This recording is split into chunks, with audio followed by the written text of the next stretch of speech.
this is Telegram Views here, and welcome back to another review on the Arrow Season 8, Episode 4.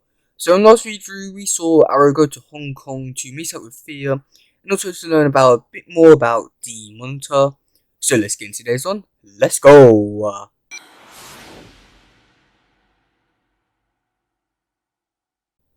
So luckily for this episode, I won't have to be doing it in separate parts. I have to do one for now.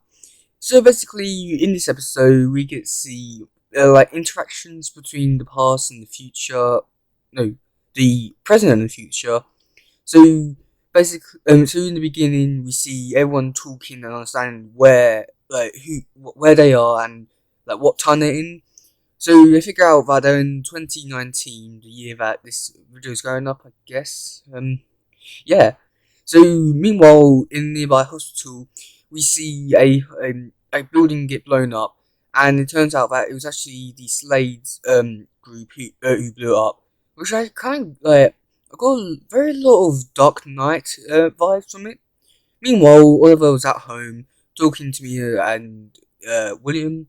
So Mia went to sleep while William was up talking to Oliver, seeing how he was big and successful in the future, and also he's gay. Yeah, I don't really care about that. To be honest, I didn't really care much about this episode with the future stuff. It's all spoiled here a little bit. I really hated all the future stuff. It's just so spoilery. But meanwhile, the next day, they get the news from it, and so Connor talks to his dad, which is John Diggle, and explains what happens. That basically Jay was his brother, and so they figure out that Slade is actually after them, but they don't realise that it's not their Slade, so it's Grant, I think it's called, not JJ.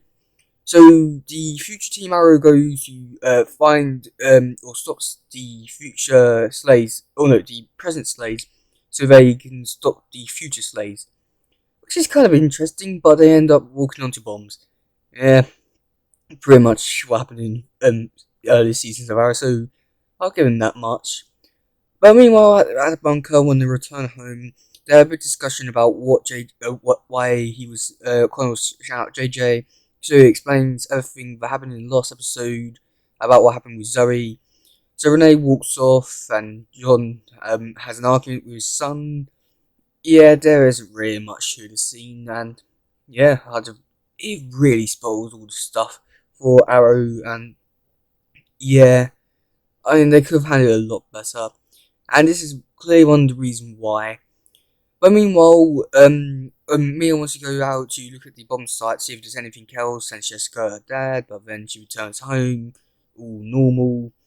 So then so Slade is going to be doing this season 2 finale style and going to bring down the siege, but instead Team Arrow goes there to stop them. While JJ is stopping, Connor is stopping a bomb.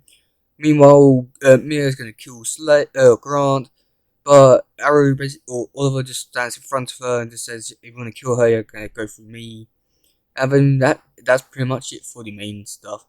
The ending was Renee basically giving his speech about becoming the new mayor, and then a biggest reveal was probably when the Monitor asked Laurel to betray Oliver Queen, which is interesting, I must admit, because I mean, how is he going to bring back a whole universe? And I mean, it's not going to be hard for her to betray him. Yeah, so Bad Things is the future characters. I hate them. They're just so bad. Nothing against the actors or anything. It just spoiled everything. Now that we bring him into the past, it makes this season a little bit interesting. Good things, I don't really know. There was, yeah, no. It was all good, except from the future characters. But yeah, that's it for today, guys. If you enjoyed, please share, like, subscribe, and all that stuff. Goodbye, yo. Bye.